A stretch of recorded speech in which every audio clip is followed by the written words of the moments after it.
হুশ হন, ফিরে আসেন, তওবা করেন, কারণ এটা আখিরি জমানা, ভয়ানক ফিতনা বাজার। এই সমস্ত কথাবার্তা বলে নিজের আমলে আকিদা, ইমান আকিদা নষ্ট হয়ে যাবে। যত আবাদতবন্দি করেন সেগুলি উপকারে আসবে। মোহাম্মদ সাল্লাহ সাল্লামের দিন ধর্মের পূর্ণ অনুসরণকারী, আল্লাহর হাবিব সাল্লাহ সাল্লামের পূর্ণ আদব সম্পন্ন, তিনি এই পৃথিবীর মধ্যে সর্বোচ্চ চরিত্রের অধিকারী। ওয়াইন্নাকা আলা খুলুকিন আযীম। তাহলে শোন, আপনি যদি নবীকেই ভালোবাসেন, আমরা যদি নবীজিকে পূর্ণ ভালোবাসি, তো নবীজির পরিপূর্ণ চরিত্রের সুন্নতের অনুসরণ করব না? করবো না? নবীজি এই যে কথাটা সে বলল যে একমাত্র বস আল্লাহ, আল্লাহ তো আল্লাহ, আল্লাহর তো আর কোনো মেসাল নাই। আল্লাহর মখলুকের মধ্যে এই কেয়ামত পর্যন্ত নবীজির পূর্ণ অনুসরণকারী ব্যক্তিরা থাকবে না? খাঁটি নায়েব রাসূলরা থাকবে না? তা আপনি একজন সাধারণ মুমিনের সাথে, সাধারণ মুসলমানের সাথে যদি কোনো কামেল মোকাম্মেল পীর মুর্শিদ হক্কানি কোনো আলেম, তাকে নিয়ে যদি কম্পেয়ার করেন, তুলনা করেন, তাই আপনাকে সঠিক আকল হইল আপনি না? কাজেই এগুলি করলে নিজের ঈমান থাকবে না। আল্লাহ পাকের কাছে এই সমস্ত এরকম বেয়াদবি থেকে, এরকম বদ আকীদা থেকে আমরা সবাই আশ্রয় চাই। সবাই বলুন আল্লাহুম্মা। আল্লাহ যেন আমাদেরকে এই সকল বেয়াদবির রাস্তায় আমাদের কাউকে যেন দয়া করে না নিয়ে যায়।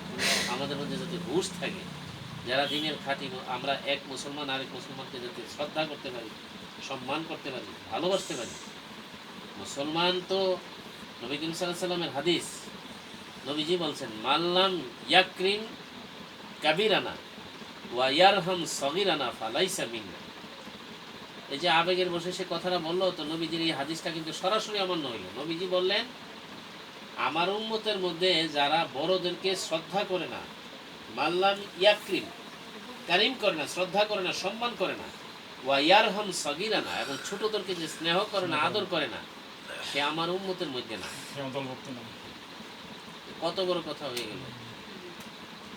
হুশ আসা উচিত। আর হুশ আসলে ভালো মানুষ হইতে গেলে, ভালো কিছু শিখতে গেলে ভালো মানুষের সংস্পর্শে যেতে হয়। সবাই এইভাবেই ভালো হয়েছে। রাসূল সাল্লাল্লাহু আলাইহি সাল্লামের সমস্ত সাহাবায়ে কেরাম রাসূল সাল্লাল্লাহু আলাইহি সাল্লামের এই পরিপূর্ণ সাহাবতে থেকেই তারা বিশুদ্ধ খালেস মানুষ হয়েছে, তাই না? সেই জমানায় মাদ্রাসা ছিল না, আর জবানি আলেমের এত চর্চা ছিল না, কিন্তু তাদের অন্তর সকলের ছিল নুরানি এবং আলোকিত, বিশুদ্ধ মানুষ ছিলেন তারা, তাই না? নবী সাল্লাল্লাহু আলাইহি সাল্লামের পূর্ণ সুন্নতের অনুসরণকারী যে সাহাবায়ে কেরাম রাদিয়াল্লাহু তাআলা আনহু, সবাই হালাল জীবিকা উপার্জন করতেন। আমরা এই বিষয়টা নিয়ে অনেকেই উদাসীন এই জমানায়। অনেকে দিনী খেদমতের নামে এই সব সময় খালি দিনী খেদমত, আরে ভাষা শিক্ষার নাম দিন ধর্ম না তো, পূর্ণ সুন্নত নয়। হ্যাঁ, আল্লাহ পাকের কালাম শিখান, এটা উত্তম কাজ। তার মানে কি সবসময় শিখাবেন? আপনি হালাল জীবিকা উপার্জন করতে হবে না, দুনিয়াবী কাজকর্মগুলা এগুলি রুটিন ঠিক রাখতে হবে না? সুন্নতের ব্যালেন্স, এই বুঝ আসাটা, এটা আল্লাহ পাকের খাস দয়া। সমস্ত নবী রাসূলরা হালাল জীবিকা উপার্জন করছেন, আর ইবাদত কবুলের জন্য হালাল রিজিক শব্দ। এই বুঝগুলা আমরা আনি। আমরা অনেকে মনে করি আমার ছেলেকে মাদ্রাসায় পড়াবো বা হেফজখানায় পড়াবো, পড়ান, ভালো কথা। তার মানে মাদ্রাসায় পড়াইলে সে যে কামেল হয়ে যাবে, খাঁটি ইমানদার হয়ে খাঁটি মুমিন হবে, দিনের মোবাল্লেগ হবে,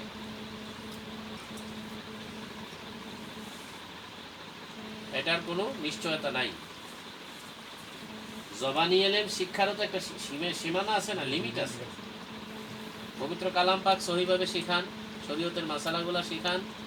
মাদ্রাসা শিক্ষার পর বা শিক্ষার সাথে সাথে সে যখন বড় হয়, তাকে একজন কামেল ব্যক্তির সংস্পর্শে পাঠান। সবাই এইভাবেই শিখছেন। আজকে আমাদের খাঁটি রাহবার নাই, পথ প্রদর্শক নাই, এই জন্য দিনের খাঁটি কথাগুলো আমরা শুনতে পাই না। যেই লাইনেই আমরা যাই, আমরা কওমি লাইনের মনে করেন যে কওমি লাইনের যে বড় আলেম যারা, একেবারে মনে করেন যে সবচেয়ে গুরুজন, মাওলানা আশরাফ আলী থানভী রহমতুল্লাহ আলাই, মাওলানা রশিদ আহমদ গঙ্গোহী রহমতুল্লাহ আলাই, তারা পীরের মুরিদ না? হ্যাঁ, হাজী আমদাদুল্লাহ মহাজনী মুফতি রহমতুল্লাহ আলাইহির মুরিদ। আজকে তারা তো অনেক বড় আলেম ছিলেন, অনেক বড় আলেম, হাকিমুল উম্মত যাকে বলা হয়।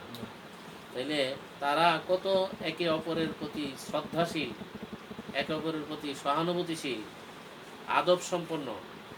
আজকে মুসলমানরা এই কথাগুলা স্মরণ করে না, অনুসরণ করার চেষ্টা করে না। হাজী আমদাদুল্লাহ মহাজনী মুফতি রহমতুল্লাহ আলাই কিয়াম করতেন, মিলাদ করতেন। এগুলি করা সত্ত্বেও আশরাফ আলী থানভী, রশিদ আহমদ গঙ্গোহী রহমতুল্লাহ আলাই ওনার কাছে মুরিদ হয়েছেন। মুরিদ হওয়ার পর তরিকতের রাস্তা উন্নতি হওয়ার পর তাদেরকে খেলাফত দিছেন। খেলাফত বুঝেন তো, আবার দিনই খেতুল মানুষকে মুরিদ করে বায়াত করে আসলা করার জন্য। তো এইখানে সূক্ষ্ম কিছু মাসালা, কিন্তু এই কিয়াম মিলাদ এটা নবীজির ভালোবাসার বহিঃপ্রকাশ, ভালোবাসার উপরে জোর চলে না। এখানে আবার ইস্তেহাদ কত কিছু বিষয় আছে।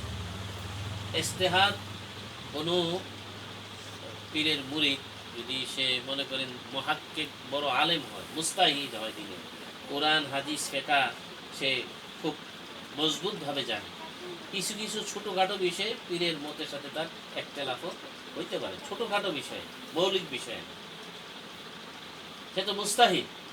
এই জন্য হাজী আমদাদুল্লাহ মুহাজির মক্কি রহমতুল্লাহ আলাই তাদেরকে এই বিষয়ে নিয়ে তাদের সাথে কোনো বাড়াবাড়ি বা মনোমালিন্য হয় না।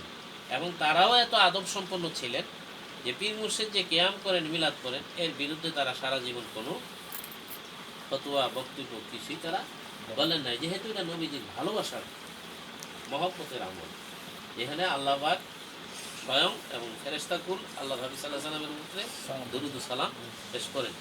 এবং আমাদেরকে বলা হয়েছে মুমিন যারা, ইয়া আইয়ুহাল্লাযীনা আমানু সাল্লু আলাইহি ওয়া সাল্লিমু তাসলিমা, যে হে ঈমানদারগণ তোমরা সবাই নবীজির প্রতি তসলিম আদবের সাথে দরুদ ও সালাম পেশ।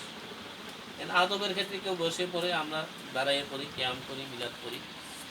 যারা করে না তারা যদি বসে দুরুদ ইব্রাহিমি পড়ে বা অন্য দুরুদ শরীফ পড়ে, বা তারা যদি খালেস অন্তরে মনে করে যে যেহেতু সাহাবায়ে কেরাম এটা করে নাই, আমরা নবীর ভালোবাসার কারণেই করবো না, কিন্তু একঘেয়েমি করবো না, এই একটা ছোটোখাটো এই বিষয় নিয়ে এক মুসলমান আরেক মুসলমানকে শ্রদ্ধা করবো না, সালাম দিব না, তাহলে এটা আমাদের মধ্যে নফসানিয়াত রয়ে গেল।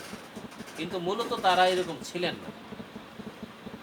আমাদের অন্তরের মধ্যে নাপাকি থাকার কারণে, অশুদ্ধতা থাকার কারণে, নফসানিয়াত থাকার কারণে আমরা একে অপরকে সহ্য করতে পারি। এগুলি থেকে আল্লাহ পাকের কাছে আমরা আশ্রয় চাই। আমরা যেহেতু এক আল্লাহর বান্দা, এক নবীর উম্মত, পরস্পরে মিলেমিশে ভালোবেসে চলতে চাই।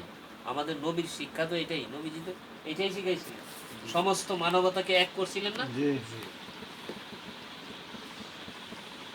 আজান হয়, মসজিদে নামাজ পড়ে সবাই